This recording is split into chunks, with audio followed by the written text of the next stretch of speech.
ရုတ်ရိုးရာချင်းဆက်စွပ်ပြုတ်ပြုလုပ်နီအခုလိုရာသီဥတုအေးအေးလေးမှာရင်ထဲနှွေးထွေးသွားစီမဲ့ချင်းဆက်စွပ်ပြုတ်လေးကိုတရုတ်စတိုင်ချက်ပြပေးသွားမှာပါပါဝင်ပစ္စည်းလေးတွေကစားလို့ချက်ပြုတ်တဲ့အဆင့်ဆင့်ကိုအသေးစိတ်ပြောပြပေးသွားမှာမို့လို့မြန်မာနဲ့အတူဒီဗီဒီယိုလေးကိုအဆုံးထိကြည့်လိုက်ကြအောင်ပထမဦးဆုံးအနေနဲ့မုံလာဥနီကိုတလမကွဲအရှိအချောင်းလေးတွေလှီးပါမယ်ရှင်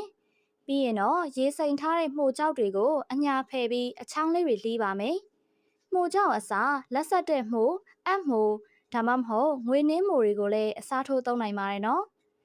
နောက်ပြီးရေစိမ်ထားတဲ့ကြွနှရက်မှုလေးတွေကိုလည်းထပ်ပြီးတော့အချောင်းသေးသေးလေးတွေလှီးပေးပါတိုဘူးကိုလည်းအချောင်းလေးတွေလှီးပေးရပါမယ်တိုဘူးအမာဖြစ်ဖြစ်အပြော့ဖြစ်ဖြစ်သုံးလို့ရပါတယ်ရှင်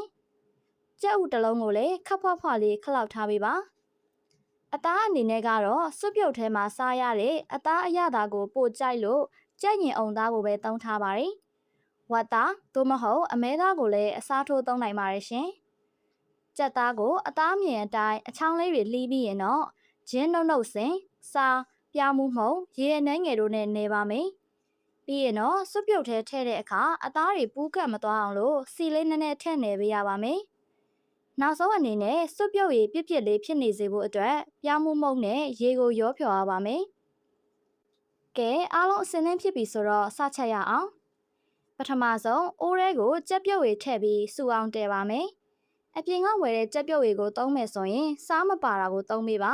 ။စားပါရင်တော့စွပ်ပြုတ်ထဲစားထည့်တဲ့အခါရှော့ထည့်ပေးရပါမယ်။အရသာအတွက်ပဲငယ်များရဲ့အနောက်ပဲငယ်များရဲ့အကြီးတကြားနဲ့စားတို့ကိုထည့်ပါမယ်။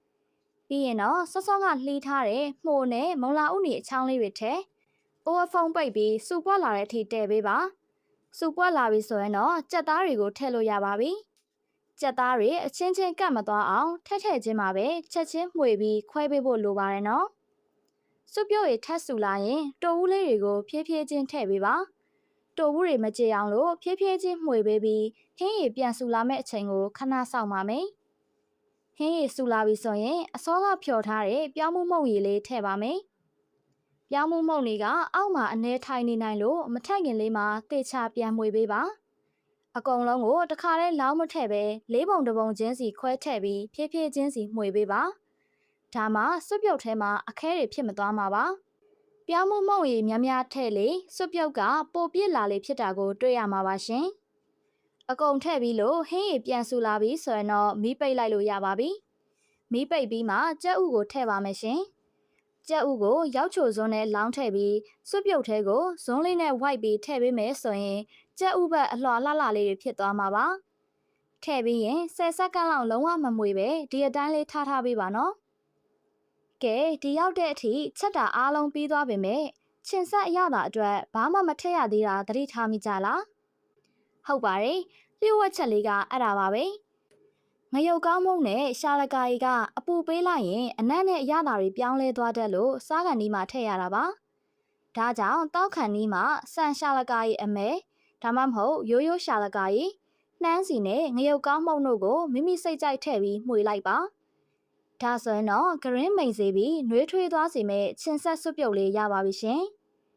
ဒီစွပ်ပြုတ်လေးကလောက်ရတာအရန်လွယ်ကူပြီးစောင်းရသည်မှာအမြဲတမ်းလှုပ်တောက်ဖြစ်မဲ့ဟင်းလျာလေးတစ်ခုဖြစ်လာမယ်လို့ယုံကြည်ပါတယ်။အသေးစိတ်ဟင်းချက်နည်းအချိုးအစားတွေကို description မှာအပြည့်အစုံထည့်ပေးထားပါတယ်နော်။ဒီလိုမျိုးနောက်ထပ်လွယ်ကူမြန်ဆန်တဲ့ဟင်းချက်နည်းလေးတွေနဲ့မိဖို့ကြောင့်အထောက်အကူပြုဗီဒီယိုလေးတွေအတွက်ကျမတို့ရဲ့ channel လေးကို subscribe လုပ်ထားပေးပါဦးနော်။နောက်ဗီဒီယိုမှာပြန်တွေ့ကြမယ်နော်။အားလုံးပဲတတား